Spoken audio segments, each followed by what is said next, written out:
राम राम हरे हरे हरे कृष्णा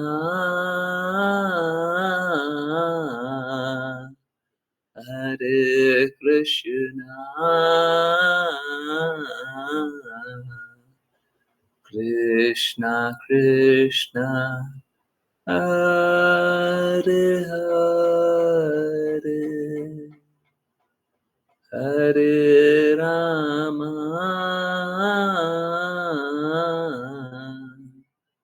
हरे राम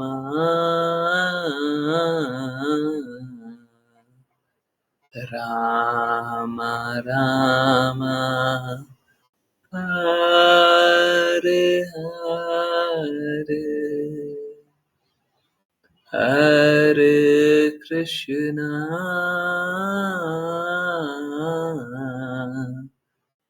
हरे Krishna Krishna Krishna Hare Hare Hare Ram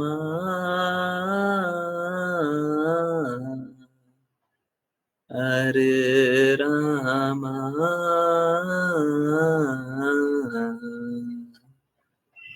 Ram Ram Hare Hare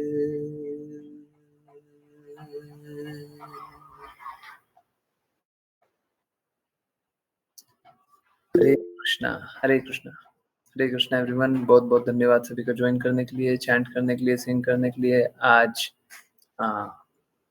Ekadashi, Mahadwadashi, yes yes माता जी, महात्रयोदशी भी है जितना मैंने कैलेंडर देखा है ना।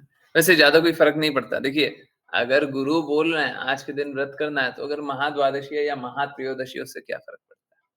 परंतु फिर से एक और बार प्रिंसिपल को क्लियर रख दूं, देखिए क्या होता है।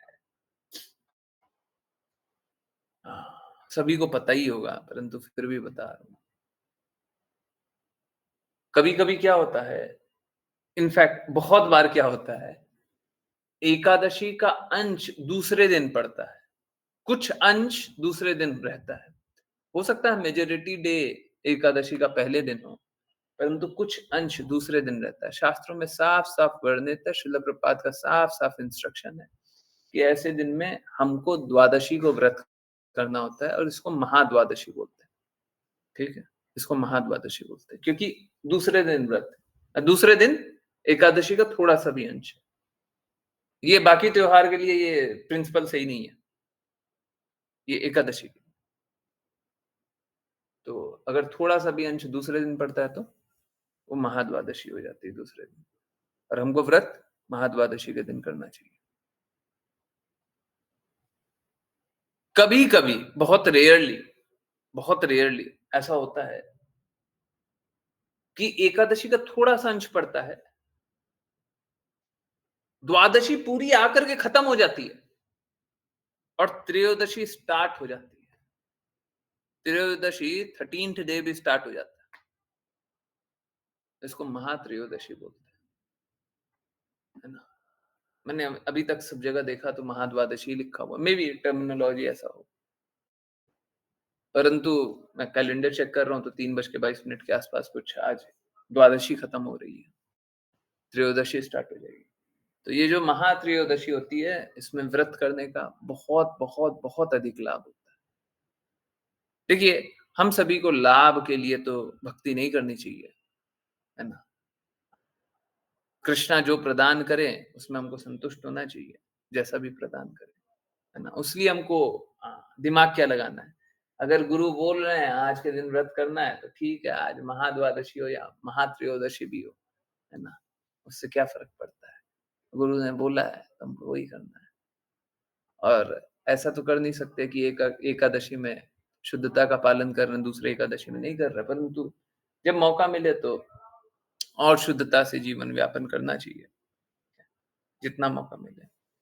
और मैं जानता हूँ आप में से एक डिवोटी की तो तबीयत बहुत खराब है और किसी की ऐसी हालत हो, तो कृपया माफ़ी माँग लिया कीजिए कि मैं करना तो चाहता हूँ, चाहती हूँ, परंतु तबीयत खराब होने के कारण मैं नहीं कर पा रही हूँ। अच्छा तो यही हो। देखिए ये इम्परफेक्ट सेंसेस हैं, अपूर्ण इंद्रियाँ। अपूर्ण इंद्रिय के कारण हम व्रत करना भी चाहते हैं, शुद्धता मेंटेन भी करना चाहते हैं, अच्छे रूप से हम जीना भी चाहते हैं, पर जी नहीं पाते, है ना?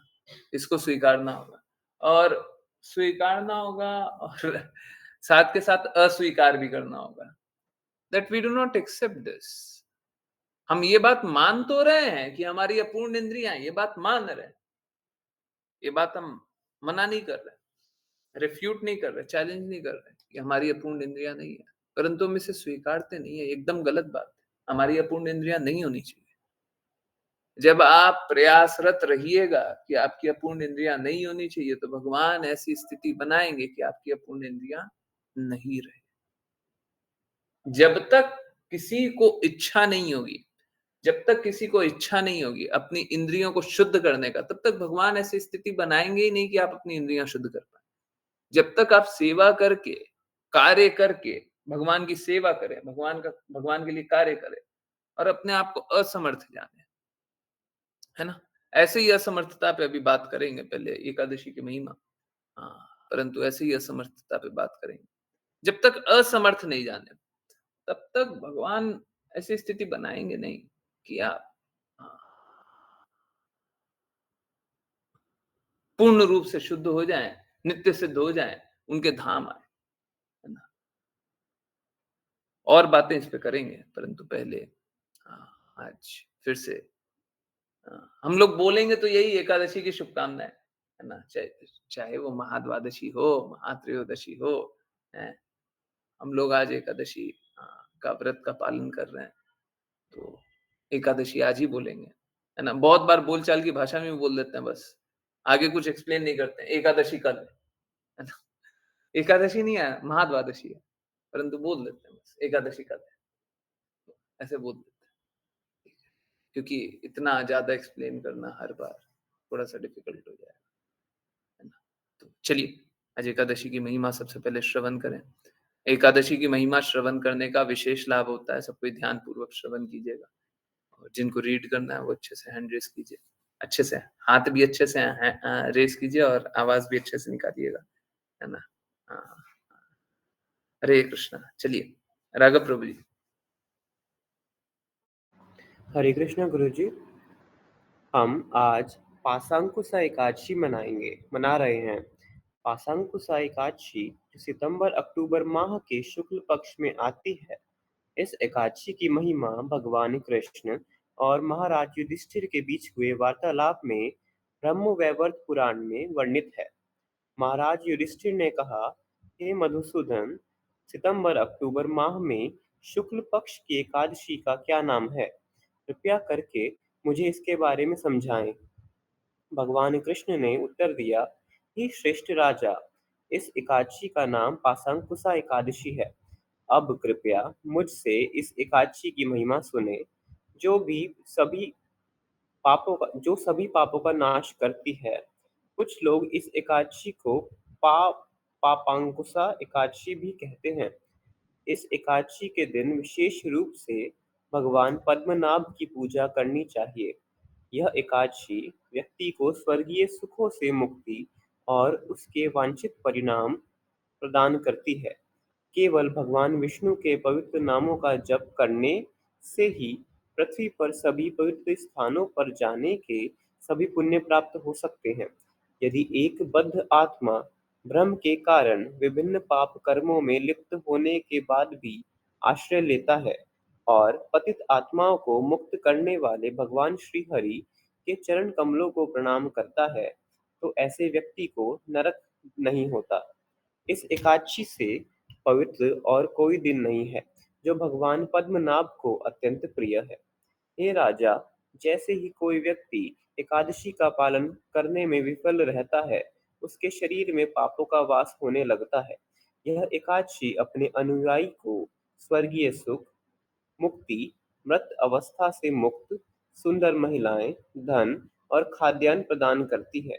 यदि कोई इस एकादशी का पालन करता है और रात में जागरण करता है, तो वह आसानी से भगवान विष्णु के धाम प्रस्थान कर जाता है।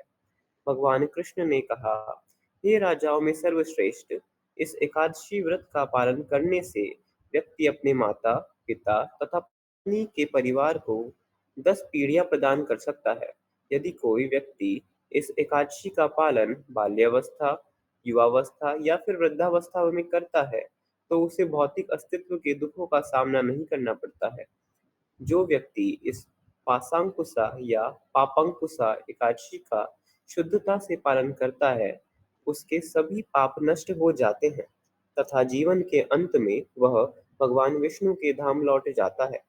यदि कोई व्यक्ति इस दिन स्वर्ग, स्वर्ण, तिल, भूमि, गाय, अन्न, जल, छाता या जूते दान में देता है, तो ऐसे व्यक्ति को यमराज के धाम जाने की आवश्यकता नहीं होती है। जो कोई भी अपना दिन पवित्र गतिविधियों में संलग्न किए बिना व्यतीत करता है, वह एक मृत व्यक्ति के समान है। ये सर्वश्रेष्ठ राजा, जो व्यक्ति दूसरों के लाभ के लिए कुआं खोदता है और तालाब बनाता है, भूमि और घर का दान करता है तथा यज्ञ करने जैसे अन्य पवित्र कार्य करता है, वह यमराज की सजा के अधीन नहीं होता है। दया के फल से ही लोग लंबी आयु पाते हैं, धनी बनते हैं, उच्च वर्ग के परिवारों में जन्म लेते हैं तथा रोग मुक्त होते हैं। तात्पर्य यह है कि यह एकादशी के पालन का प्रत्यक्ष परिणाम श्री कृष्ण की भक्तिमय सेवा प्राप्त करना है तथा अप्रत्यक्ष परिणाम आंशिक रूप से भौतिक लाभ भी होता है। हरे कृष्णा, हरे कृष्णा, हरे कृष्णा, कृष्ण कृष्ण हरे हरे, हरे राम राम राम हरे हरे, हरे कृष्णा, कृष्ण कृष्ण हरे राम राम राम हरे हरे, हरे कृष्णा, कृष्ण कृष्ण हरे राम राम राम हरे हरे। हरे कृष्णा गुरु जी। हरे कृष्णा तो सारे पापों पे अंकुश लगा देता है। पापा पापांकुश पापांकुशा एकादशी है ना। हाँ, बहुत ही स्पेशल। सो आप लोग शुद्धता से पालन करने का प्रयास कीजिए डेफिनेटली। यहाँ पे एक एक चीज थोड़ा सा करेक्शन था कि 10 जनरेशन, अंग्रेजी एक बार पढ़ देता हूँ। By observing the vow of this Ekadashi one can deliver 10 generation from his mother's family, 10 generation from his father's family and 10 generation from his wife family. तो अगर कोई इस एकादशी का अच्छे से पालन करे तो 10 पीढ़ियां तर जाएंगी, माता के परिवार से, पिता के परिवार से और पत्नी के परिवार से। सो बहुत इंपॉर्टेंट है न सिर्फ एकादशी का पालन करें, परंतु देखिए क्या है, हम लोगों को बहुत इंपॉर्टेंट है कि शुद्धता मेंटेन करना। देखिए बहुत सारी बातें हैं, परंतु मैं उसको सूचीबद्ध तरीके से बताता हूँ। पहला, एक बात जान लीजिए, और ये बात है ना, ये बात सारी बातों के ऊपर है, सारी बातों के ऊपर है। कोई भी धाम में वास कर रहा है, उसके ऊपर कोई रूल नहीं लगता, कोई नियम नहीं लगता, कोई नियम नहीं लगता। हाँ, अब भक्तों का हित कर रहा है तो ये देखा जा सकता है कि भक्तों का हित कर रहा है या शास्त्र के विपरीत कार्य कर रहा है, तो ये बोला जा सकता है, परंतु उन पे भी सावधान होकर के हम लोगों को बात करना चाहिए। डेफिनेटली जैसा गुरु के आदेश के अनुसार अगर कोई कार्य करे, गुरु के आदेश के अनुसार कोई बोले, तो उसमें कोई गलती नहीं है। अगर सपोज करें मेरे को किसी को क्रिटिसाइज करना है, परंतु इसलिए नहीं क्योंकि मेरे को अच्छा लगता है कि उनको क्रिटिसाइज करें, इसलिए क्योंकि गुरु ने बोला ऐसा आचरण गलत है और कोई वैसा आचरण कर रहा है। अब मैं किसी को क्रिटिसाइज कर रहा हूं तो ये गलती नहीं है, ये बिल्कुल बिल्कुल अच्छा अच्छा मापदंड है। अगर गुरु वैसा चाहते हैं तो मैं वैसा करूं तो कुछ गलती नहीं हो सकती। परंतु अगर मैं चाहता हूं, मेरे को लगता है कि देखिए वो कितना गलत काम कर रहा है,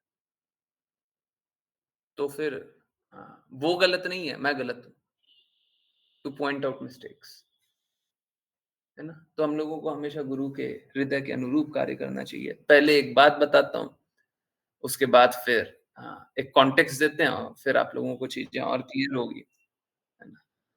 हाँ, ठीक है, ओके, चलिए। तो आज श्रील प्रभुपाद के शब्द हैं, बहुत ही सरल है, परंतु बहुत इंपॉर्टेंट है। श्रील प्रभुपाद बोल रहे हैं 14 अक्टूबर 1977 पर कहाँ पे? कहाँ पे? वृंदावन। मैंने तुम्हें विचार दिए हैं, और ये शरीर त्यागने से थोड़े दिन पहले की बात है ना? 1 महीने पहले। मैंने तुम्हें विचार दिए हैं, अब तुम्हें उन्हें रूप और तुम तुम उन्हें रूप और आकृति दो।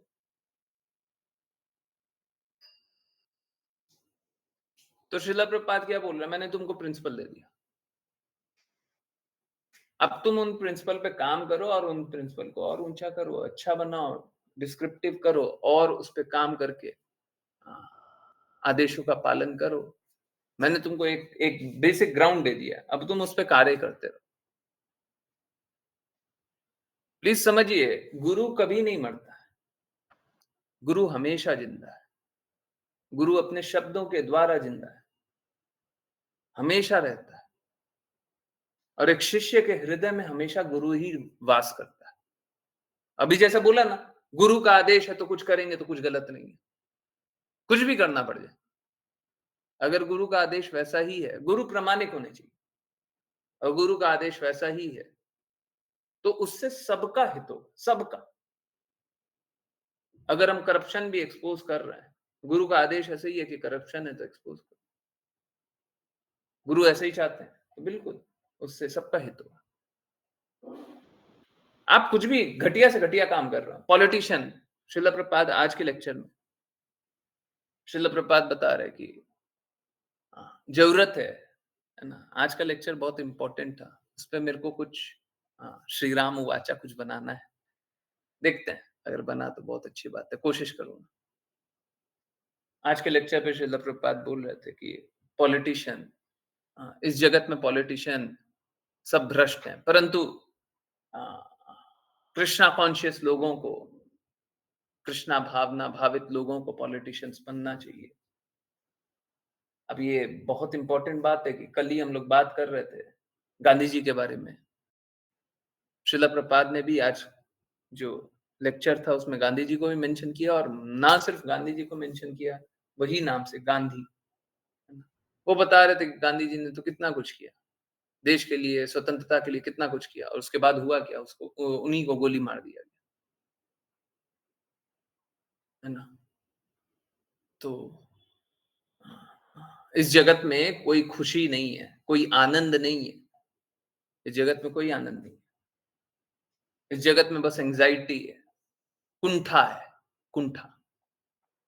तो श्रील प्रभुपाद बोल रहे थे कि हम सभी को वैकुंठ जाने का प्रयास करना चाहिए। देखिए, जब आप गुरु की वाणी सुनेंगे ना, तो जब आप इम्परफेक्ट होंगे तब भी परफेक्ट होंगे। जब आप पूर्ण रूप से पालन नहीं कर पा रहे हैं, फिर भी आप पूर्ण रूप से पालन करने का प्रयास कर रहे हैं, तो आप परफेक्ट हैं। प्रॉब्लम तब होता है जब हम पूर्ण रूप से पालन करने का प्रयास भी नहीं करते, हमको नहीं कोशिश करना है, तो फिर हम परफेक्ट नहीं बन सकते। हाँ, ठीक है, बहुत सारी त्रुटियां होंगी, क्योंकि अपूर्ण इंद्रियां है ना, त्रुटियां होंगी, परंतु गुरु के आदेशों का पालन करेंगे, पालन करने का प्रयास करते रहेंगे, डेफिनेटली हम उसी पॉइंट पे शुद्ध हैं। हमको और शुद्ध, जैसे मैं आपको एक एग्जांपल दे, सपोज करें किसी में शुद्धता का मापदंड तो तोला नहीं जा सकता, परंतु एक बार नाप तोल कर लेते हैं ना, समझ में आएगा। कोई 60% शुद्ध है, 60%, परंतु वो गुरु के आदेश का पूर्ण रूप से पालन करना चाहता है, कर नहीं पा रहा है। 60% शुद्ध है, परंतु पूर्ण रूप से पालन करना चाह रहा है। हर कुछ जो भी गुरु बोल रहे हैं, वो सच में गुरु मुखा पद्म वाक्य, वो सुनता है और वो अनुभव भी करता है और वो करना भी चाहता है, परंतु कर नहीं पा रहा। फिर भी वो हमेशा प्रयास कर रहा है।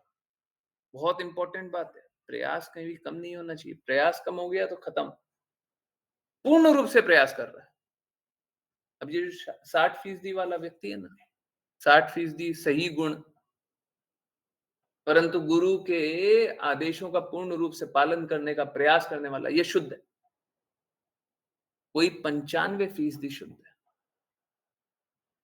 परंतु अब सोचता है कि बाकी 5% जो है ना, बाकी 5%, देखिए हम इतना तो हो चुका है, आगे हम गुरु की बातों का पालन नहीं करेंगे, आगे पालन नहीं करेंगे। इतना कर लिए, हमसे जितना हुआ हम कर लिए, आगे नहीं करेंगे। ये भगवत धाम नहीं जाएगा। आप लोगों ने वो पास्ट टाइम सुना होगा, एक चमार का, या फिर एक किसी और पता नहीं क्या शब्द यूज किए थे श्रील प्रभुपाद, और दूसरा एक ब्राह्मण का, है ना? तो नारद मुनि, है ना? तो कृष्णा बोल रहे थे, ये जो चमार है वो तो भगवत धाम इसी जन्म में जाने वाला है, ये जो ब्राह्मण है वो अभी अभी बहुत जन्म बाकी है। वही वाला, वही बात। तो गुरु का जो जो आदेश आए उसको पालन करने का प्रयास कीजिए, जो आए। आज भी हम लोग देख रहे थे चैतन्य चैतामृत में श्रील प्रभुपाद साफ साफ बोलते हैं कि एक सन्यासी को चप्पल नहीं पहनने चाहिए। देखिए फिर से, कोई धाम में रह रहा है उसके लिए कोई नियम नहीं रखता, सारे नियमों के ऊपर, परंतु गुरु का हमेशा ही शिष्य रहना है, तो सन्यासी को चप्पल नहीं पहनने चाहिए। फिर एक बात और आती है कि पैर धो करके मंदिर जाना चाहिए।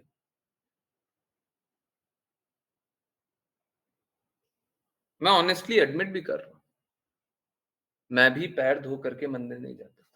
और ना सिर्फ मंदिर जाना, ये तो मंदिर पे लौट जाना, मंदिर में जो धूली है उसमें भी अ, गिर जाना, उसमें कोई बुराई नहीं है, क्योंकि यहाँ तो व्रज है।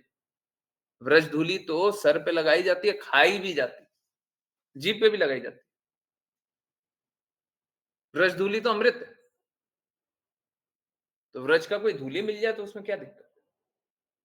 अब मेरे पैर में अगर कुछ लगा हो तो व्रज की धूली है, हम तो व्रज में ही है। हाँ, है दूषित, परंतु है तो व्रज में। परंतु बहुत इंपॉर्टेंट बात है कि ठीक है, हाँ, हाँ, हाँ, हाँ, ये सारी बातें सही है, परंतु गुरु का इंस्ट्रक्शन क्या है? गुरु का इंस्ट्रक्शन यही है कि आपको पैर धो करके जाना चाहिए, तो ठीक है, आपसे प्रयास यही रहेगा पैर धो करके जाएँ। और देखिए, ये एक बहुत छोटी-सी बात रही होगी, हाँ, परंतु मेरे लिए इम्पोर्टेंट मात्र इसलिए है क्योंकि सुबह जब आरती होती रहती है तो मौका नहीं मिलता। पता नहीं कैसे होगा, क्योंकि फिर 1-2 मिनट का गैप हो जाएगा, फिर दिक्कत हो जाएगा। पता नहीं कैसे होगा, पर कोशिश करेंगे। पर ये एक बहुत छोटा-सा एक अ, बात है। आप लोग समझिए, जीवन में हर कोई कार्य जो गुरु बोले, वो करने का पूर्ण प्रयास करना ही है। एक शिष्य का मतलब होता है कि वो जो गुरु के आदेश अनुसार चलता हो। एक शिष्य का यही अर्थ होता है। एक शिष्य स्वतंत्र रूप से अपना स्वतंत्रता नहीं रखता। एक शिष्य को अपनी स्वतंत्रता गुरु के चरणों में डाल देनी होती है। शिष्य का मतलब यही होता है। और हर एक छोटी से छोटी बात, और मैं आपको एक बड़ा बात नहीं बता रहा, आज हम लोगों ने एक बहुत बड़ा चीज भी देखा जो आम लोग कोई फॉलो नहीं कर रहा। एक लेवल पे मैंने देखा कि मंदिर फॉलो नहीं कर रहा, और श्रील प्रभुपाद ने बोला ये करना है, ये करना है। अब कोई फॉलो नहीं कर रहा, कोई भी फॉलो नहीं कर रहा, पर श्रील प्रभुपाद ने बोला ये करना है। ठीक है, मैं वो पढ़ने का कोशिश कर रहा था, बहुत दिनों से पढ़ने का कोशिश, समझने का कोशिश कर रहा था। एग्जैक्ट शिला प्रपात का इंस्ट्रक्शन ये करना है, तो ठीक है, करना है तो करेंगे। डिफिकल्ट है, करेंगे, करेंगे, देखते हैं कैसे होगा। But I am not interested कि क्या करनी है क्या अकरनी है। मेरे लिए इंपॉर्टेंट यही है कि गुरु क्या बोलते हैं और उसी का पालन हमको करना होता है। फिर से वही बात है, आप शुद्ध रूप से आदेशों का पालन करने का प्रयास कीजिए। कभी भी वो इंस्ट्रक्शन भी आप लोगों तक आएगा, तो वो इंस्ट्रक्शन को बहुत ही सरल रूप से बताया जाएगा, आप लोग आराम से पालन कर पाए। तो मेरा एक रिक्वेस्ट यही है कि आप लोग पूर्ण प्रयास कीजिए आदेशों का पालन करने का। भक्ति ऐसे ही होती है, कभी भी हम स्वतंत्रता में अपने आप को पा लें, तो भक्ति से दूर हो जाते हैं, शुद्धता से दूर हो जाते हैं, सत्य से दूर हो जाते हैं, प्रेम से दूर हो जाते हैं, कृष्णा से दूर हो जाते हैं, है ना? तो बहुत मुश्किल है डिसिप्लिन्ड होना, पर एक डिसाइपल का अर्थ यही होता है जो डिसिप्लिन्ड हो, है ना?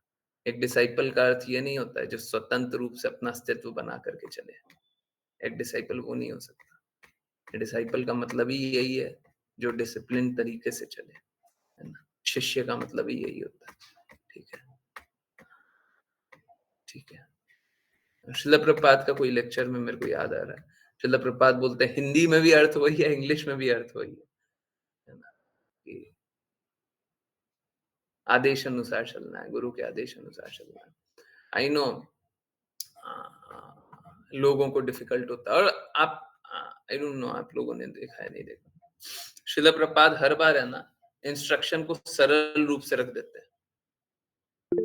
वो जो एकदम डिफिकल्ट होता है, एकदम डिफिकल्ट होता है, उसमें बोलते हैं आप पालन कर भी सकते हैं, नहीं पालन करें तो कोई बात नहीं है, परंतु होना ये चाहिए।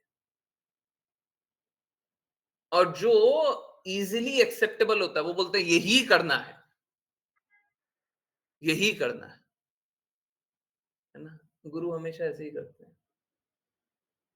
ऐसा नहीं है, जो ऊंचा वाला सिद्धांत था उसको प्रैक्टिस कर पाना बहुत मुश्किल था, वो नहीं करना, ऐसा नहीं है, वो भी करना है, परंतु गुरु अपनी कृपा कर रहे हैं। अरे इससे नहीं हो पाएगा, इसको बहुत ज्यादा मुश्किल हो जाएगा, है ना? ये कर नहीं पाएगा, ठीक है, तो इसको सरल दे दो, आराम से कर लेगा, ठीक है। 100% परफेक्शन, 100% गुरु के आदेशों का पालन करना, ये हो सकता है कभी भी पॉसिबल ना हो, है ना?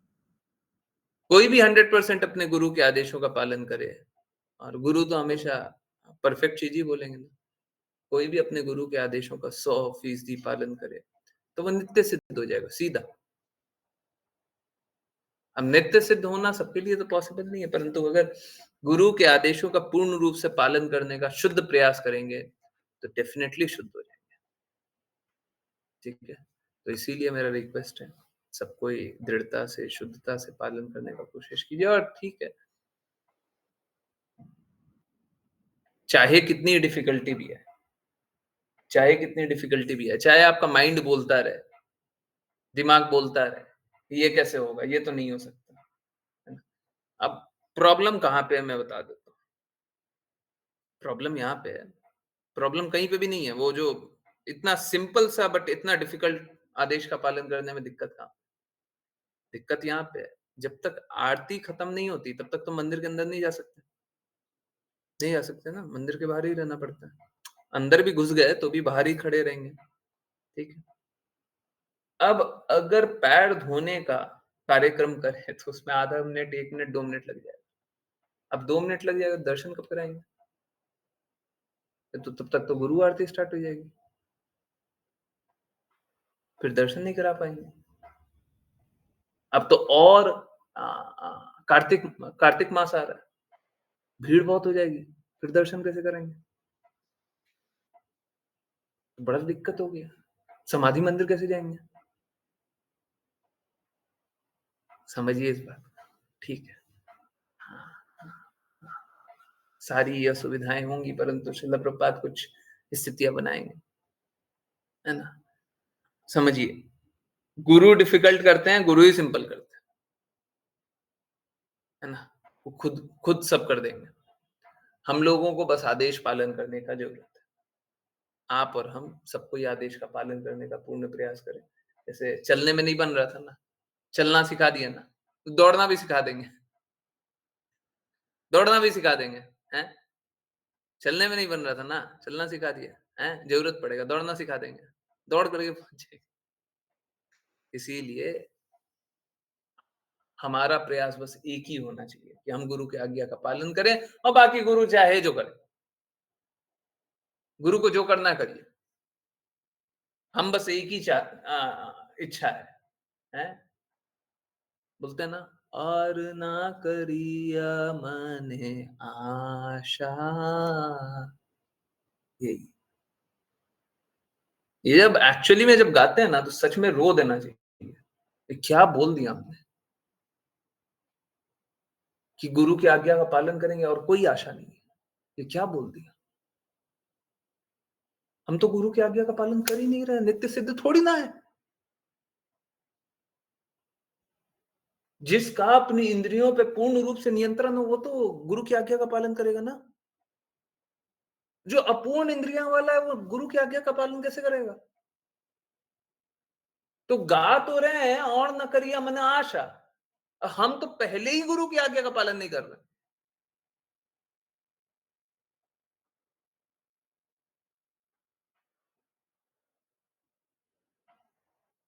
और इसके बाद फिर और विकार भी है। तो ठीक है, हम पालन नहीं कर पा रहे, परंतु प्रयास कीजिए, और प्रयास कीजिएगा तो देखिएगा गुरु ऐसी स्थिति बनाएंगे, और हर बार बनाते हैं, हर बार बनाते हैं। ठीक है, हमको बस स्वीकारने का जरूरत है। कल परसों पढ़ रहे थे ना, हैं? ये राम राज्य ही है, हमको स्वीकारने का जरूरत है। हम लोग नहीं स्वीकारते।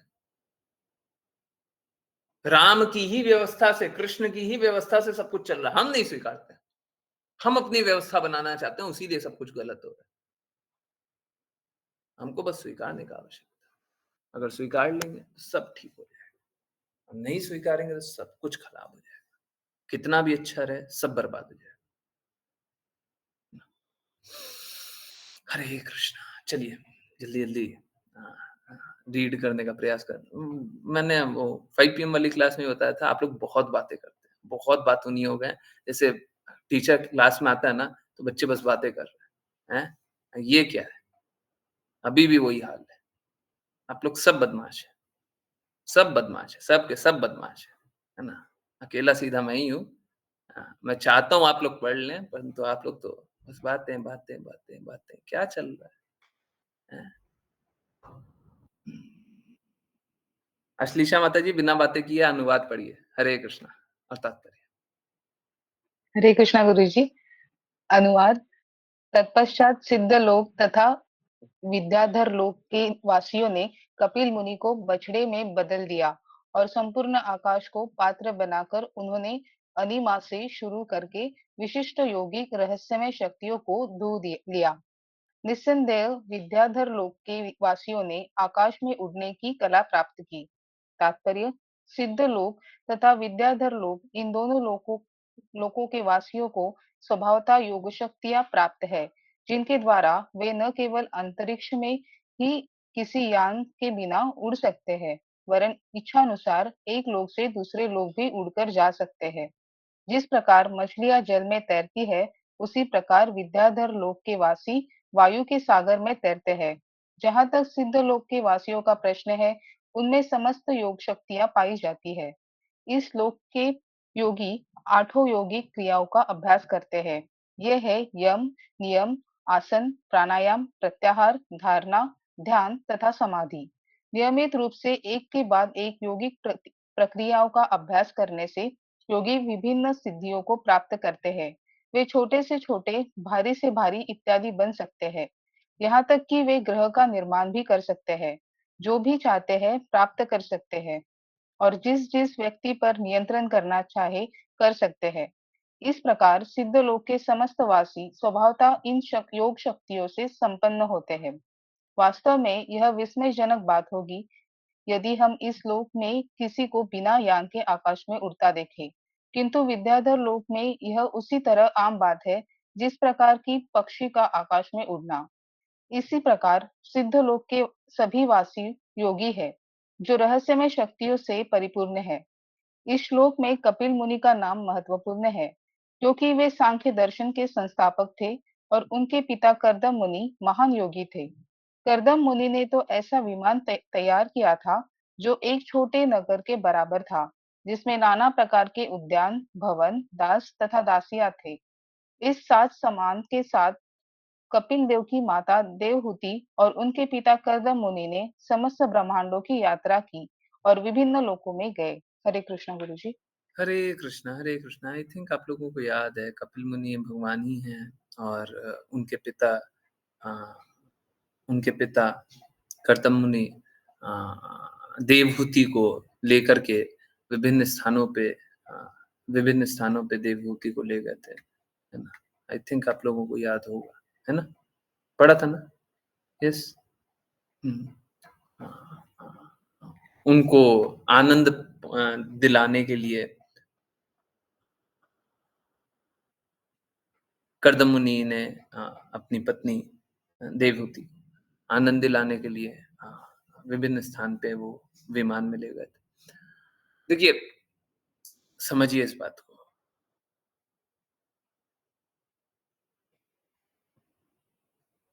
ये जिज्ञासा करने वाली बात है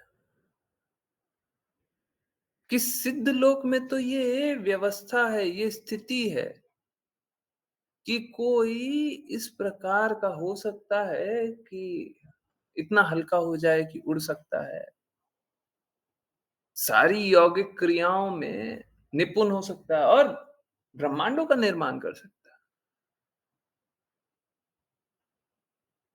प्रश्न ये उठता है कि हम लोग क्यों नहीं कर सकते? हम लोग क्यों नहीं कर सकते?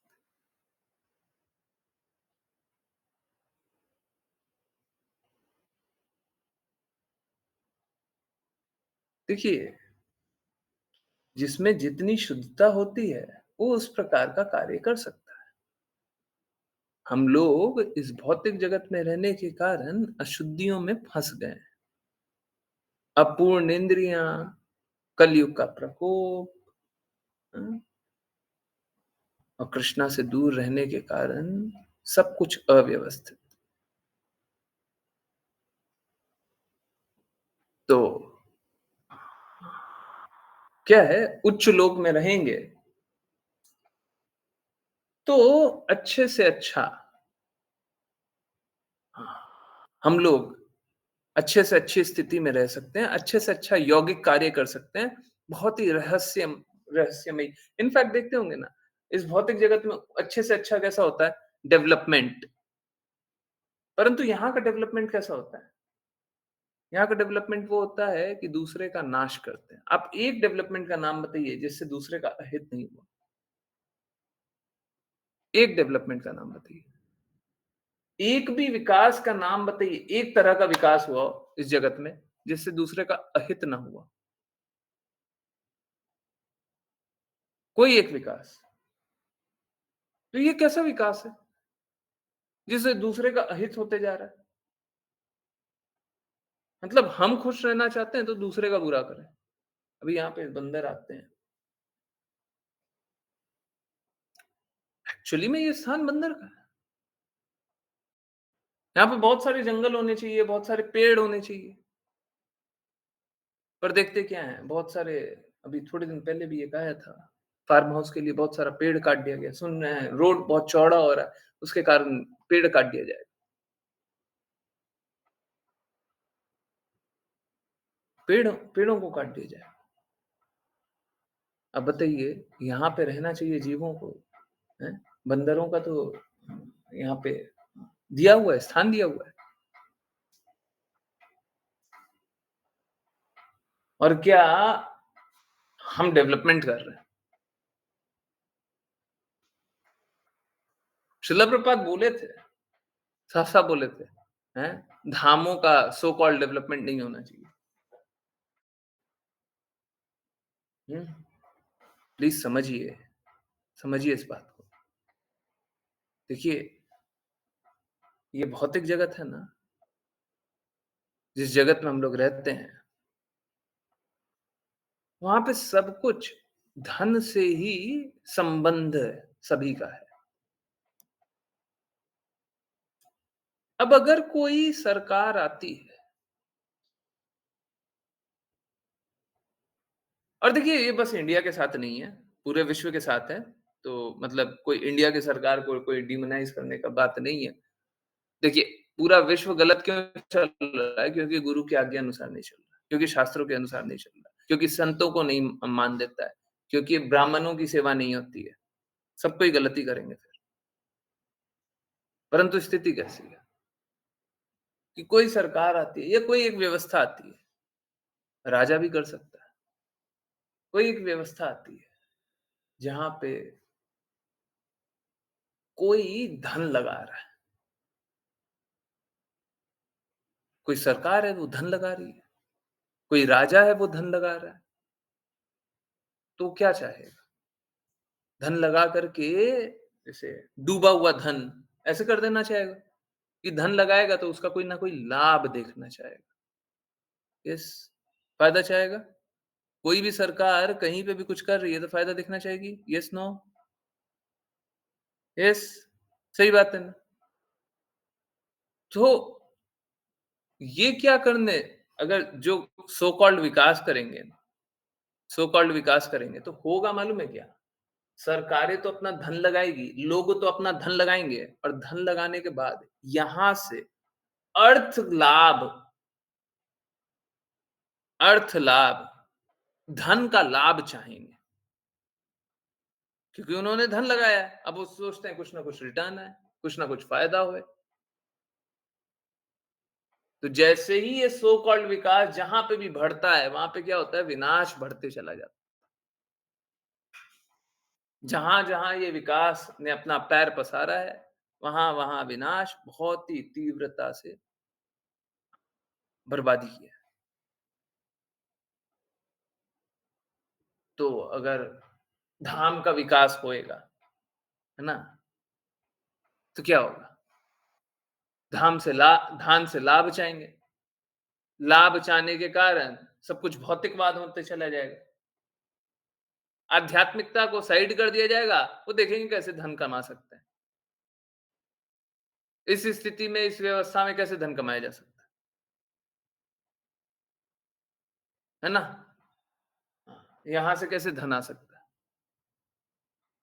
तो सरकारें इस तरीके से देखने लग जाएंगी, और जैसे ही धन धन धन देखेंगे, वैसे ही क्या होगा? भक्ति, भक्ति साइड में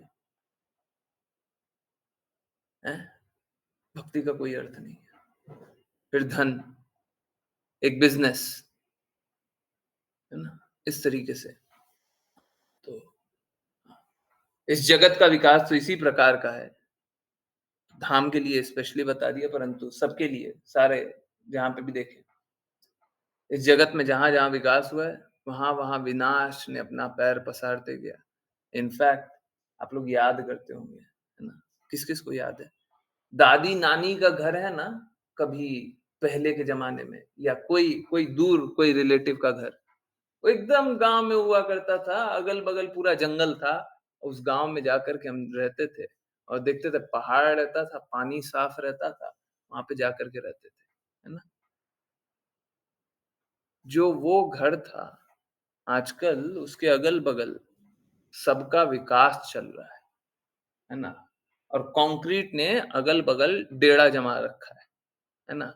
और जो सुंदरता हुआ करती थी, जो फल फूल पेड़, जो साफ पानी जो देखते थे, वो सारा कुछ लुप्त हो गया। अब वो सब नहीं दिखता है। सप्लाई का पानी आता है, अच्छा सा कंक्रीट का रोड है ना। लोग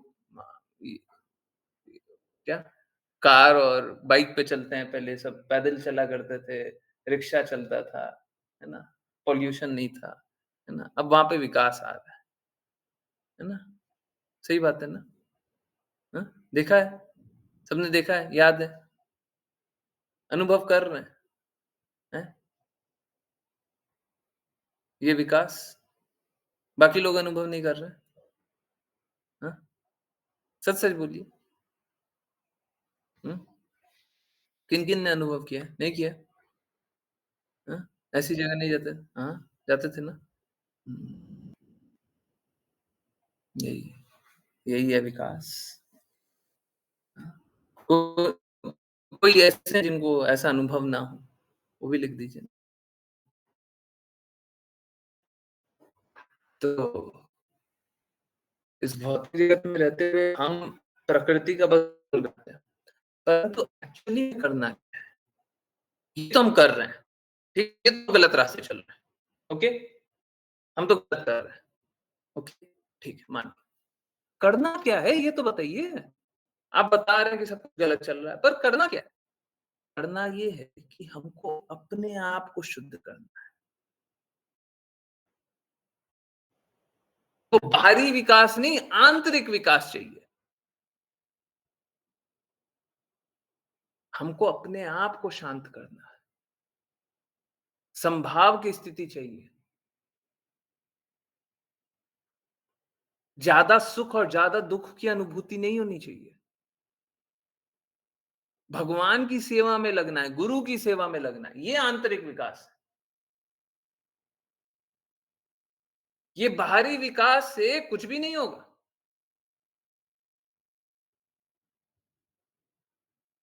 आंतरिक विकास होगा, आंतरिक शुद्धता होगी, तो देखिएगा सब कुछ बदलते चला जाएगा। आप लोग भगवान की बातें सुनते हैं, अपने हृदय में चेंज अनुभव करते होंगे, है ना? तो समझिए शास्त्रों में पहले से ही वर्णित है, हम लोगों का पहले से ही बहुत ज़्यादा टेक्नोलॉजिकली एडवांस थे। आजकल ड्राइवरलेस कार तक आने लग गया है, एआई से चलने वाला ग गाड़ी आने लग गया है। ये सारा कुछ है ना बहुत ही छोटी-सी बात और माया के नशे में है ना लोग ऐसा ही विकास में डूबे रहेंगे और नाचते रहेंगे और सोचेंगे चलिए सब अच्छा चल रहा हैं? नया से नया, बड़ा से बड़ा, हैं? टेक्नोलॉजी, हाँ? डेवलपमेंट, यही सारी चीज़ों में डूबे रहेंगे। परंतु ये तो डेवलपमेंट है ही नहीं, इससे तो किसी का हित है ही नहीं, है ना?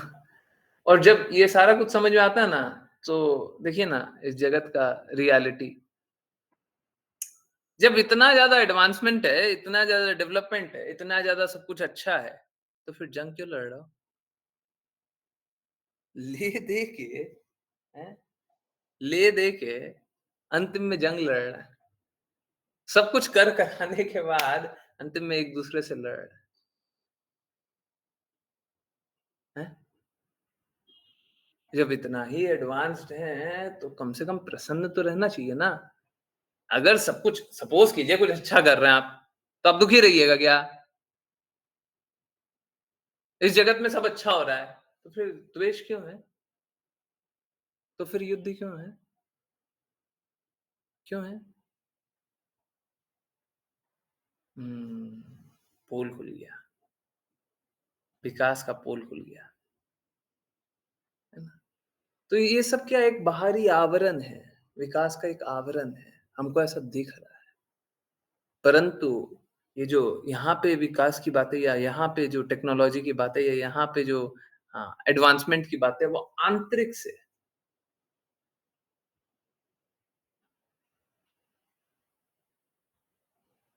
प्लीज़ समझिए, ये जो भी कोई विकास की बातें कर रहा है ना, इसमें हमको अंदर से इस प्रकार की स्थिति चाहिए, जैसे मोबाइल बनाना है, मोबाइल आज तक नहीं है, मोबाइल बनाना है, तो हमको अंदर से ऐसी अनुभूति चाहिए। अभी हम लोग आगे पढ़ेंगे कि हम लोग कल्पना करते हैं, हम लोग एक इमेजिनेशन जाते हैं, है ना? अगला वाला श्लोक का ट्रांसलेशन मैंने किया है तो मेरे को मालूम है।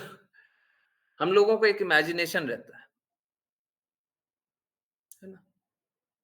ये पहले करना होता है, तब जाकर के उसको एक प्रोडक्ट में डाल सकते हैं। जब तक मोबाइल में लोग कैमरा सोच नहीं सकता है, वो कैमरा आएगा कहां से?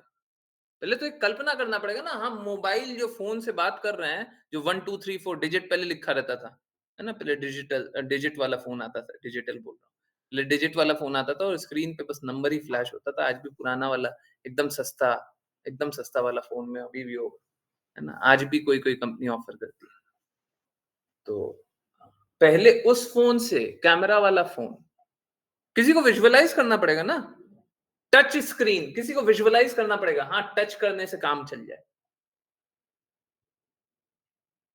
है ना? तो ये भी अंदर से एक अनुभूति आएगी, तब जाकर के आप बाहर उसको उकार सकते हैं, उसको प्रैक्टिकली ला सकते हैं। हमको अंदर से वो जागृति चाहिए, अंदर से वो हाँ, हाँ, हमको एक एक आइडिया चाहिए, एक थॉट चाहिए। तो एक्चुअली में यहाँ पे भी विकास वैसे ही हो रहा है, परंतु ये विकास आप कहीं पे भी देख लें, वो दूसरे का विनाश कर रहा है। आप एक जगह विकास कर रहे हैं, दूसरी जगह विनाश कर रहे हैं, क्या लाभ है? एक का हित हो रहा है, दूसरे का अहित हो रहा है, क्या लाभ है? तो ऐसा तो विकास नहीं होता। यहां पे यौगिक क्रिया द्वारा आंतरिक चेतना को शुद्ध करने से सभी के पास ये बल है कि वो असंभव असंभव कार्य कर सके, है ना? तो देखिए, ये उच्च लोक की बात है। अभी बहुत इंपॉर्टेंट बात है, 2 4 मिनट रुकिए। ये उच्च लोक की बात है कि देखिए, अगर सपोज कीजिए आपको है ना, गाड़ी से आप ऑब्सेस्ड हैं।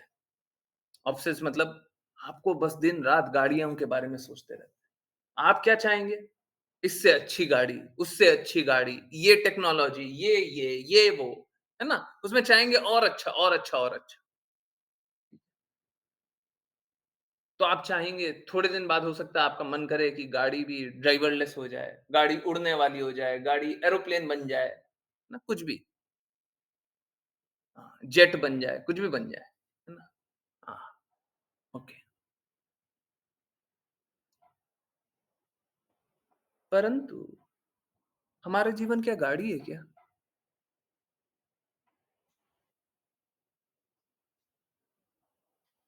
हमारा जीवन तो गाड़ी नहीं है।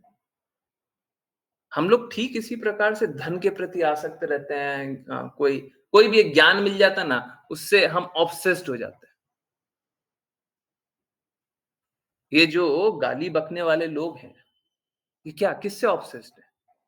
ये इससे ऑब्सेस्ड हैं कि एक यौन संबंध को, हैं? यौन संबंध को इतना ज्यादा क्या दिमाग में सड़ाते हैं कि उनको बस यही सारी सड़न सड़न चीजें आती है।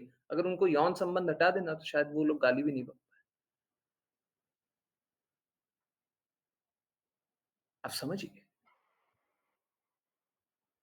यहाँ पे हम लोग जो भी कर रहे हैं, जो भी कर रहे हैं, वो सब कुछ क्या है, वो सब कुछ अशुद्धि से जुड़ जाता है। हम लोग शुद्ध क्यों नहीं कर सकते? ये जिज्ञासा होनी चाहिए। जब यहाँ पे सब गलती कर रहे हैं, शुद्ध क्यों नहीं कर सकते?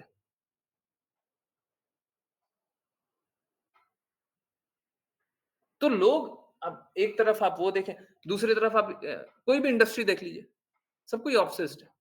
हर जगह ऑब्सेशन ही चल रहा है। हर कोई नशे में ही है। किसी को धन का, किसी को मान का, किसी को ज्ञान का, किसी को खेल का, किसी को इसका, किसी को उसका, किसी को सुंदर दिखने का, किसी को अच्छे से बोलने का, सब कोई को ऑब्सेशन ही है। किसी को कम है, किसी को ज्यादा है, और जिसको कम है वो ज्यादा बनना चाहता है। जिसको कुछ खराब आता है वो और अच्छा करना चाहता है। परंतु ये सब है ना, आपका एक सोच है कि आप इसमें अच्छे हो जाएंगे तो आपको अच्छा लगेगा, परंतु आपका जीवन वो तो नहीं है। अगर सपोज करें कोई बहुत ही अच्छी मूवी बना लेता है, 1 लाख करोड़ कमा लेता है, उसका जीवन क्या वो है क्या? शिला प्रपात आज ही बता रहे थे कि कोई बड़ा बड़ा बिजनेसमैन भी होता है ना, वो भी एंजाइटी से बाहर नहीं होता, यही सोचते रहता है। और मैं जानता हूं, मैंने एक्सपीरियंस किया हुआ है, वो हमेशा ये सोचते रहता है मेरा बिजनेस और अच्छा कैसे चले, और पैसे कहां से आएंगे, और कस्टमर कहां से आएगा, और लोगों को कैसे बताएंगे, और प्रचार के लिए क्या करें, बिजनेस अच्छा चलते रहता है, यही इसी गति पे चले, इससे थोड़ा और अच्छा कैसे करें, लोग कहीं मेरे एम्प्लॉयज मेरा धोखा ना दे दें, कहीं कोई फ्रॉड ना कर ले, किस तरीके से बचाऊं, हमेशा ये सारी एंजाइटी चलती रहती है, हमेशा चलती रहती है। कहां खुश है, कहां खुश है? तो इस जगत में जो हम खुश होना चाह रहे हैं, इस जगत में जो अच्छा होना चाह रहे हैं, कहां अच्छा है? जो अच्छे से अच्छा जानते हैं, अभी अच्छे से अच्छा बिजनेसमैन जानते हैं, पैसा। बुरे से बुरा गाली देने वाला या टेररिस्ट जानते हैं। सब कोई तो ऑब्सेशन में ही फंसा हुआ है, सब कोई तो एंजाइटी में ही फंसा हुआ है, सब कोई तो नशे में ही डूबा हुआ है। तो ये नशे की अवस्था में कोई खुश रह सकता है? ये एक्चुअली में अपने आप से जिज्ञासा करना, नशे की अवस्था में कोई खुश रह सकता है? तो हमारा रिक्वेस्ट बस एक ही है कि आप इस नशे वाली अवस्था से निकलें, जो सत्य है उसको देखिए। भगवान से जब आप भगवान का नाम जपते हैं, भगवान की महिमा जानते हैं, तो आपको क्या होता है? आपको कोई एंग्जाइटी होता है? नहीं, आप एंग्जाइटी लेस जीते हैं, आप एकदम शांत रहते हैं, आप आनंदित रहते हैं। यही है आत्मा की वास्तविक स्थिति, सच, सत, चित, आनंद, और वो भगवान से आता है। तो हम ये एंग्जाइटी वाला जीवन को क्यों स्वीकार करें, वो आनंद वाले जीवन को क्यों अस्वीकार करें? और कृपया करके मेरा एक विनम्र निवेदन है, कृपया करके ये ऊंचे लोक की कामना करना भी छोड़ दीजिए। जब सर्वोच्च पता है, सबसे ऊपर वाला पता है, तो बीच में ऊंचा लोक क्यों कामना कर रहे हैं कि हमारी ऐसी स्थिति हो जाए हम उड़ने लग जाएं, हमारी ऐसी स्थिति हो जाए कि हमें एक बहुत अच्छी पत्नी मिल जाए, हमारी ऐसी स्थिति हो जाए कि हमारा बहुत अच्छा वो क्या साम्राज्य रहे। ये ऊंचा कुछ मत पाने का कोशिश कीजिए, सर्वोच्च पाने का कोशिश कीजिए। जब सब कुछ मिल सकता है तो आधा अधूरा क्यों पा रहे हैं? है ना? तो ऊंचे लोक जाने का कोशिश मत कीजिए, सर्वोच्च लोक जाने का कोशिश कीजिए। है ना? हम लोग तो वो हैं जो ब्रह्मन और परमात्मा के रूप में भी भगवान को पूजे जाने पे वी डू नॉट एक्सेप्ट, हम नहीं स्वीकारते। हम तो यही जानते हैं और यही चाहते हैं, यही समझते हैं, यही बोलते हैं, आप भगवान रूप में भगवान को जानिए, सच्चिदानंद रूप में भगवान को जानिए और भगवान के धाम जाइए। बीच में क्यों फंसते हैं? हम एक गड्ढे में हैं, गड्ढे से उठ करके ऊंचे वाले गड्ढे में फंस जाए, ये क्या अच्छा है? सबसे ऊंचे, सबसे अच्छे स्थिति में जा सकते हैं, वहां पे चले जाइए। है ना? और हम लोगों को बहुत अच्छी अपॉर्चुनिटी मिली है कि हम सबको ही जा सकते हैं। ये बहुत ही बड़ा, बहुत ही बहुत ही बड़ा कृपा है सभी पे, है ना? कृष्णा इस प्रकार की कृपा कर रहे हैं कि हम लोग भगवान के बारे में जान सकते हैं। हम लोगों को अपने बारे में बताया, गुरु प्रदान करके हम लोगों को रास्ता दिखा रहे हैं। इससे ज्यादा अब और कुछ हमें चाहिए नहीं। हमको वापस से जहाँ पे स्टार्ट किए थे, गुरु की आज्ञा अनुसार बस चलते रहिए, जीवन सार्थक हो जाएगा, सफल हो जाएगा, कुछ करने की आवश्यकता नहीं है, परंतु गुरु की आज्ञा अनुसार चलना, ये करना, ये करना। ठीक है? चलिए करते हैं वैष्णव प्रणाम मंत्र, और फिर किन्हीं की कोई जिज्ञासाएं हों तो ले सकते हैं। जिन किन्हीं को वैष्णव प्रणाम मंत्र करना हो वो हैंड रेज कर सकते हैं। ओके, प्रज्ञा माता जी। हरे कृष्णा गुरुजी। वाञ्छकल्पतरुभ्यश्च वाञ्छकल्पतरुभ्यश्च कृपा सिन्धुभ्येव च कृपा सिन्धुभ्यैव च पतितानां पावनेभ्यो पतितानां पावनेभ्यो वैष्णवेभ्यो नमो नमः। वैष्णवेभ्यो नमो नमः। अनंत कोटि वैष्णव वृंद की जय कृष्ण कृपा श्री मूर्ति शिल प्रभुपाद की जय। भगवद गीता श्रीमद् भागवतम चैतन्य चैतन्य की जय सभी भक्तों की जय जय हरे कृष्णा हरे कृष्णा कृष्ण कृष्ण कृष्ण हरे हरे हरे राम राम राम हरे हरे हरे कृष्णा कृष्ण कृष्ण हरे हरे हरे राम राम राम हरे हरे हरे कृष्णा कृष्ण कृष्ण हरे हरे हरे राम राम राम हरे हरे हरे कृष्ण प्रभु जी हरे कृष्ण प्रभु जी हरे कृष्ण हरे कृष्ण हरे कृष्ण। बहुत बहुत धन्यवाद, बहुत बहुत धन्यवाद सभी का ज्वाइन करने के लिए। ज्वाइन करते रहिए, चैंट करते रहिए, कृष्णा के नाम का प्रचार करते रहिए, कृष्णा के प्रेम का प्रचार करते रहिए। और यस, अब जैसी भी जो भी जिज्ञासाएं हैं बिल्कुल पूछिए। देखिए मैं इतनी सारी बातों को जोड़ करके बताता हूँ, कहीं ना कहीं कोई, देखिए क्या होता है ना, जैसे आप सभी को वो पानी का कनेक्शन तो सभी के घर में है ना। कोई ऐसे हैं जो कि पानी का पाइप कहीं से लीक होता है, तो क्या होता है? धीरे धीरे पूरी टंकी खाली हो जाती है ना? पानी कितना भी हो, है, अगर बीच में से पाइप लीक होता है, टंकी खाली हो जाती है। समझ रहे हैं ना? मैं पानी के बारे में, अपने बारे में नहीं, पानी के बारे में बता रहा हूँ, है ना? हाँ, ताकि आप अच्छा कनेक्शन रखें, इसलिए बता रहा था। तो कैसा होता है कि अगर बहुत सारी बातें बता रहे, कहीं पे आपको बीच में कोई एक गैप दिखाई देता है, तो समझ रहे हैं ना? पूर्ण रूप से आप स्वीकार नहीं करेंगे, सारा ज्ञान जो भी भरा पड़ा है ना, सब लीक हो जाएगा, सब गायब हो जाएगा, सब गायब हो जाएगा। तो इसीलिए कोई लीकेज नहीं होना चाहिए। परफेक्ट है, ज्ञान परफेक्ट है, इसमें कोई संशय नहीं है। जब परफेक्ट ज्ञान है तो परफेक्ट तरीके से स्वीकार कर लीजिए, इसमें क्या दिक्कत है ना? और अगर कोई जिज्ञासा है तो पूछना चाहिए, थोड़ा सा भी रखना नहीं चाहिए, है ना? यस, हरे कृष्णा। सो किन्हीं की कोई भी जिज्ञासा है बिल्कुल पूछिए, है ना? यस, हरे कृष्णा।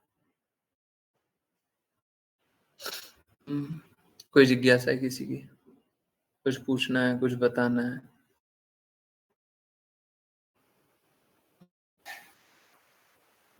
कुछ बताना भी है, कुछ ऐड करना है, आप लोग ये भी किया कीजिए कि जो बात कर रहे हैं उससे संबंधी कोई श्रील प्रभुपाद के शब्द हैं, कोई वीडियो भी है, कुछ देखना चाहते हैं, कुछ बताना चाहते हैं, तो बता दिया कीजिए, उसको फिर पढ़ लेंगे, या आप लोग अनम्यूट करके रीड किया कीजिए, है ना? मैं अक्सर देखता हूँ जो हम लोग बात करते रहते हैं, श्रील प्रभुपाद कुछ ना कुछ करके वैसी ही बात हम लोगों को सुना देते हैं, तो अच्छा है, उन्हीं की बात सुनिए। एक्चुअली मैं भी यही चाहता हूँ कि आप श्रील प्रभुपाद की बात सुनिए, परंतु क्या होता है ना, जैसे मैं खुद अब तो ऑनेस्टली आप लोगों के सामने बताया, एक बहुत टफ स्टैंडर्ड बता दिया श्रील प्रभुपाद ने, उसको पालन करना बड़ा मुश्किल है। अब किस तरीके से पालन किया जाए, हैं? वो भी श्रील प्रभुपाद ही कृपा करेंगे तो बताएंगे, परंतु क्या है कि इतना कुछ जानते भर में और इतना ऐसा कोई ये तो नहीं है कि मतलब आपको ऐसा लगे कि मेरा डेडिकेशन थोड़ा कम है श्रील प्रभुपाद के शब्दों पे। परंतु इतना कुछ जानते भर के बावजूद आज्ञा पालन करना इतना मुश्किल है। जो नहीं जानते हैं, जो पूर्ण रूप से श्रद्धालु नहीं है, जो पूर्ण रूप से श्रील प्रभुपाद की बातों के प्रति समर्पित नहीं है, वो कैसे पालन करेंगे? ये बस एक इल्यूजन है कि हम पालन कर लेंगे, हम तो श्रील प्रभुपाद की बातों को मानते हैं। ये सब एक इल्यूजन है ना? इस तरीके से नहीं रहना चाहिए, है ना? इसीलिए इम्पोर्टेंट होता है कि गुरु, हाँ, कोई गुरु आपको हाँ, प्रत्यक्ष रूप में बताए। गुरु का अर्थ ये नहीं होता कि पुराने या किसी पूर्ववर्ती आचार्य की बात से कोई डिफरेंट बताएगा गुरु, एकदम नहीं होता। मैंने जितना शास्त्र पढ़ा है, गुरु कभी अपने पूर्ववर्ती आचार्य के से डिफरेंट नहीं बताएगा, और आप पूर्ववर्ती आचार्य के भी चरणों का संरक्षण ले सकते हैं, इसमें कोई दिक्कत नहीं। परंतु फिर उनकी आज्ञा अनुसार चलना पड़ेगा, और जब जब जहां जहां आपको दिखाई दे कि वो कुछ और बोल रहे हैं, आप कुछ और कर रहे हैं और वो कुछ और बोल रहे हैं, तो आपको उनकी बात स्वीकारनी, अपनी बात नहीं स्वीकारनी। हमको अपनी सारी बातें कटती हुई रहे, कोई बात नहीं। हमारी सारी बात कट जाए, हमारी सारी बात गलत साबित हो जाए, है ना? आप लोगों को एक जीवंत एग्जाम्पल है, कीर्तन है। कीर्तन का तो प्लेलिस्ट बनाए थे, सबको शेयर किए थे। अब क्या हुआ? श्रील प्रभुपाद को पसंद नहीं है, स्वीकार्य नहीं है, ठीक है, हम पीछे हट गए, है ना? तो न सिर्फ कीर्तन, बाकी जो भी कुछ है, सोसाइटी से ही तो जुड़े थे। अगर सोसाइटी नहीं होती तो हम आपको कैसे जानते, है ना? स्टार्टिंग तो वहीं से हुआ था। बाकी लोग जो बीच में जुड़ गए हैं, ठीक है, परंतु स्टार्टिंग तो वहीं से हुआ। परंतु श्रील प्रभुपाद को पसंद नहीं है, ठीक है, नहीं पसंद तो हम नहीं स्वीकारते। अगर उनकी आज्ञा का पालन नहीं हो रहा, हम नहीं स्वीकारते, ठीक है। तो सबको ही क्या, ऐसे ही दृढ़ता से रहिए, है ना? जो गुरु बोले वो करेंगे, ठीक है, जैसे चलाएंगे वैसे चलेंगे, बाकी वो जाने, हमको नहीं जानना है, हमको नहीं जानना है। जैसे श्रील प्रभुपाद चलाएंगे वैसे चलेंगे, जहां जहां ले जाएंगे हम वो करेंगे। हमको ज्ञानी बनना भी नहीं है, हमको ज्ञान चाहिए भी नहीं। हमको जो बता देंगे कि ये करना है, ठीक, कर लेते हैं। और क्या करना है? ये भी करना है, ठीक है, ये भी कर लेते हैं। और कुछ? और क्या करूं? How can I please you more? बस जो जो बोले वो करते जाइए। अगर वो कुछ नहीं बोल रहे मत कीजिए, बोल रहे हैं ये मत करो, नहीं करेंगे, ठीक है। शिष्य यही होता है, शिष्य यही होता है। शिष्य का अर्थ कुछ और नहीं होता कि हम अपने मन से कुछ कर लें, या फिर हमको तो वो इजी लगता है, हमारे लिए ये डिफिकल्ट हो जाएगा, ये शिष्य नहीं, ठीक है। तो आप लोग भी अगर सेम पैटर्न से चलेंगे, आप लोग भी परम शुद्ध रहेंगे, इसमें कोई कोई संशय नहीं है, कोई डाउट नहीं। संशय तब आता है जब आज्ञा पालन करने में हृदय नहीं होता, जब गुरु की बातें सर्वोच्च नहीं लगती, जब गुरु के डिसीजन फाइनल नहीं होते, है ना? तब संशय आता है, तब कष्ट होता है। आई नो, हमको अपना स्वामित्व छोड़ना बड़ा मुश्किल लगता है ना, उसीलिए सारा कष्ट लग रहा है, सारा कष्ट उसीलिए लगता है। तो स्वामी बनना चाहते थे, अभी भी हृदय में तो वही है, अंदर अंदर तो वही भरा हुआ है। अरे ठीक है, भक्ति भक्ति कर रहे हैं, पर थोड़ा तो बनने दीजिएगा ना, थोड़ा तो है। हाँ ठीक है, हम आज्ञा अनुसार ही चलेंगे, पर थोड़ा तो कुछ तो करने दीजिएगा, है? जैसे किसी को बोल देना सात्विक भोजन पाना है, हम्म? सात्विक भोजन, सात्विक भोजन में तो नमक और मसाला भी एकदम कम होता है, ठीक है, हम वही बनाएंगे जो हेल्दी हो, है ना? हम अनहेल्दी चीज नहीं खाएंगे। जैसे एक एग्जांपल दे रहा हूँ, बस ऐसे ही बोलचाल के लिए, मोमोज नहीं खाएंगे हम, है ना? मोमोज नहीं खाएंगे, पर चाट तो कभी कभी खा सकते हैं ना, है? एकदम छोड़ना पड़ेगा। तो हमारी स्थिति वैसी है, ठीक है। तो गुरु एक्चुअली में ऐसा बोलते भी नहीं है कि एकदम ही छोड़ दो ना, गुरु बोलते हैं ठीक है, कम खा लो, है ना? क्या 3 दिन में एक खाते थे, हफ्ते में एक बार खा लो, कोई बात नहीं, ऑफर करके खा लेना। हाँ, कृष्णा को तीखा खट्टा ये सब ऑफर तो नहीं करना चाहिए, पर कोई बात नहीं, करो, ऑफर करके खाना, ठीक है। ये है। तो अब कोई ऐसा बोलने लग जाए, ये देखिए गुरुजी आप है ना बहुत बात बोलते हैं, इतना ज्यादा हम पालन नहीं कर पाएंगे, हम तो डेली मोमोज खाने वाले हैं, हम तो डेली वो क्या चाउमीन खाने वाले में से हैं, और आप बोलते हैं 3 दिन में एक बार खाइए, हमसे इतना भी नहीं होगा, हम आपकी बात को अस्वीकार करते हैं। अब उसका कभी कोई हित नहीं हो सकता, प्लीज समझिए, गुरु हम पे कृपालु होते हैं, उसके कारण तो अलग स्थिति है, परंतु गुरु का अगर एक इंस्ट्रक्शन का भी हम पालन नहीं करें, कोई एक, और हम सीधा सीधा बोलते हैं हमको तो ये नहीं चाहिए, तो मात्र वो एक इंस्ट्रक्शन पालन नहीं करने से हमारा विनाश निश्चित हो सकता है। और गुरु बचा लेते हैं। गुरु ऐसे नहीं है कि हमको बस छोड़ देते हैं कि डूब जाओ, मर जाओ, नहीं पालन करते हो तो जाओ।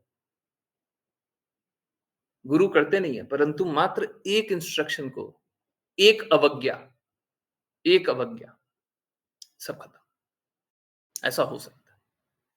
कोई बहुत बड़ी बात नहीं है, बहुत ही छोटी सी बात है, परंतु यह सोच के देखिए आज्ञा पालन कितना इंपॉर्टेंट है। आप लोगों को मैं बता नहीं रहा हूँ हायर स्टैंडर्ड के बारे में, वो हायर स्टैंडर्ड मेरे लिए डिफिकल्ट है, परंतु मेरे को करना है। श्रील प्रभुपाद चाहते हैं, मैं करूंगा। और वो जो चाहते हैं मैं वो करने का पूर्ण प्रयास करूंगा। और मैं आप लोगों को इसीलिए बोलता हूँ आज्ञा पालन कीजिए, क्योंकि मैं आज्ञा पालन करने का पूर्ण प्रयास करते हैं। जिस दिन मैं आज्ञा पालन करने का पूर्ण प्रयास नहीं करूंगा, उस दिन मैं आप लोगों को बिल्कुल नहीं बोलूंगा आप आज्ञा पालन करें, क्योंकि श्रील प्रभुपाद ने ही ये स्टैंडर्ड भी सेट किया हुआ है। जब तक मैं नहीं पालन करता, मैं तुमको नहीं बोलूंगा, है ना। एक बार एक बहुत फेमस सा पास टाइम हुआ था, आप लोगों को शायद सभी को याद होगा। कोई एक पिता एक बच्चे को लेकर के आया और ला करके श्रील प्रभुपाद को बोलता है, ये बहुत मिठाई खाता है ना। श्रील प्रभुपाद ने बोला मिठाई खाता है। हाँ। तो बोले ठीक है, कोई बात नहीं, आप एक काम कीजिएगा, इसको 1 महीने बाद ले आइएगा। अब वो सोचने लगा, देखिए गुरु के पास ले गए इसको ठीक मार्ग पे ले जाने के लिए, वो बोले 1 महीने बाद ले आना है। गुरु का तो कार्य है कि शिष्य कोई है तो उसको गंदी गंदी अवस्था से निकाल करके ऊंचे अवस्था में रखना। तो श्रील प्रभुपाद ने ऐसा क्यों किया, पता नहीं क्या किया। 1 महीना बाद वो पहुंचा वही बच्चे को लेकर के। अब बोले श्रील प्रभुपाद आपको बताया था ये बहुत मिठाई खाता है। तो श्रील प्रभुपाद बोले मिठाई खाना कम कर दो, गलत बात है, इतनी मिठाई नहीं खाते। तो शिष्य बोलता है ये तो आप पहले ही बता सकते थे। श्रील प्रभुपाद बोलते हैं कि पहले मैं खुद बहुत मिठाई खाता था, अब जब मैं खुद बहुत मिठाई खाता हूं तो मैं दूसरे को कैसे बोलूं कि तुम मत खाओ। तो पहले मैंने अभी 1 महीने तक मैं मिठाई नहीं खा रहा था, इसीलिए मैं बोल रहा हूँ, है ना। तो श्रील प्रभुपाद वो स्टैंडर्ड सेट करते हैं, ये स्टैंडर्ड है उनका। तो how can I preach if I am not following, मैं बोल कैसे सकता हूँ अगर मैं पालन नहीं कर रहा, है ना। तो मेरे को पालन करना बहुत इंपॉर्टेंट है, और ये सबके लिए, मात्र मेरे लिए नहीं है, आप सभी के लिए, सभी के लिए, आई इंक्लूडेड, मैं भी इंक्लूडेड हूँ, है ना। सभी को आज्ञा पालन करना चाहिए। आज्ञा पालन करेंगे तो शुद्ध हो जाएंगे, आज्ञा पालन नहीं करेंगे तो सब कुछ खत्म हो जाएगा, सब खत्म हो जाएगा, है ना। और अगर कोई भी आज्ञा पालन कर रहा हो तो सारे कष्टों से निकलेगा, इसमें कोई डाउट नहीं है। कृष्णा भगवत गीता में एक बार बताते हैं ना, एक श्लोक में बोलता है ना, of this there is no doubt, वही वाला है, of this there is no doubt. ठीक है। यस, किसी को कुछ नहीं पूछना है। और बोलिए, और बोलिए, और बोलिए, किसी को कुछ पूछना नहीं है। पूछना है।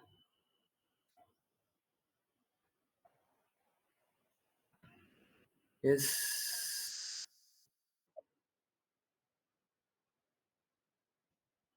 किसी को कुछ पूछना है, नहीं पूछना, पक्का। तो आज एकादशी है तो कोशिश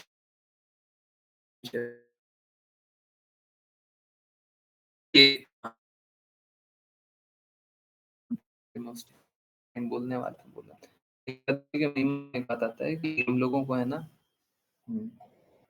हम लोगों को है ना क्या करना चाहिए, हम लोगों को रात को सोना नहीं चाहिए। देखिए, नॉट सहजिया, परंतु एक तरीका बता रहा हूँ कि आप रात को सोएंगे, है ना? ये सहजिया बनाने वाला बात नहीं है।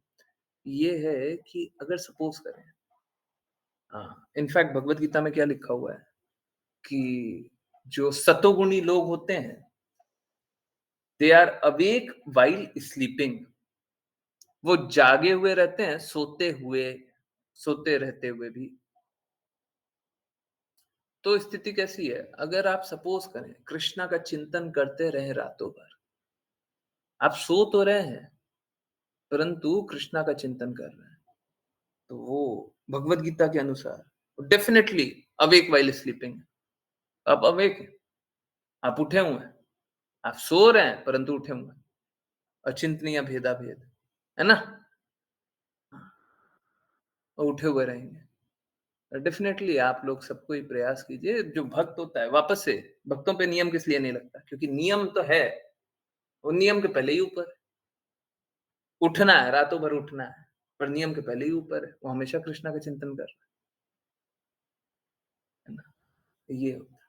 तो मेरा रिक्वेस्ट है, ठीक है, बहुत लोग इस प्रकार की स्थिति नहीं है कि रातों भर उठ पाए, शायद ही किसी की स्थिति है, परंतु कृष्णा का चिंतन करते रहिए। बस कृष्णा का चिंतन करते रहिए। रात को सो रहे हैं ना, रात को कोई बिजनेस तो नहीं करना होता, कोई पैसा नहीं कमाना होता, किसी का ड्यूटी नहीं बजानी होती है, कुछ कार्य तो नहीं करना होता है। और हम लोगों को रात का क्लास होता भी इसीलिए कि आप भगवान के बारे में सुनिए, भगवान का चिंतन कीजिए और भगवान का चिंतन करते करते सो जाइए। इसीलिए होता है। श्रील प्रभुपाद ने भी पहले बताया था कि रात को बंगाल में श्रीमद् भागवतम डेली चलता है। पहले ऐसा स्थिति था, वो ऐसा बोल रहे थे, पहले ऐसा था कि बंगाल में डेली श्रीमद् भागवतम सुना जाता था रात को,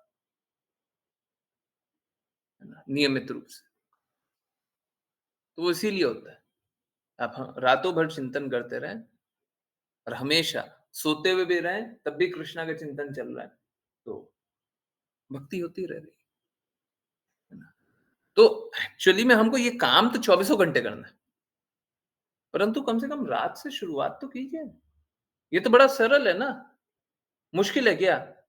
दिन भर बहुत सारा झंझट झमेला हुआ, सारा कुछ कष्ट हुआ, बहुत सारा प्रॉब्लम हुआ, ये सारा कुछ हुआ, रात को 9 बजे क्लास में जुड़े, सब कुछ छोड़ दिए, भगवान का चिंतन स्टार्ट किया, भगवान के बारे में जानने का कोशिश किए, भगवान से प्रेम के बारे में बात किए, कीर्तन सुन रहे हैं, भगवान के बारे में जान रहे हैं, श्रील प्रभुपाद के बारे में जान रहे हैं, गुरु के बारे में जान रहे हैं, कृष्णा के बारे में जान रहे हैं, श्रीमती राधा रानी महारानी के बारे में जान रहे हैं, बस। और यही सुनते सुनते सुनते सो गए, और यही सोचते रहे, यही इसी पे चिंतन कर रहे हैं, है ना? इन्हीं के बारे में सोच रहे हैं, रात भर यही कर रहे हैं। और सुबह उठे, फिर से भगवान का एक बार चिंतन किया, ठीक है? फिर जो सेवा है वो सारा कुछ किया, उसके बाद जो निर्धारित कर्तव्य है उसके लिए चल दिया। तो एक्चुअली में आपने पूरा रात भर तो क्या किया? रात भर पूरा चिंतन किया, है ना? तो कम से कम एकादशी के दिन और सारे दिन यही होना चाहिए।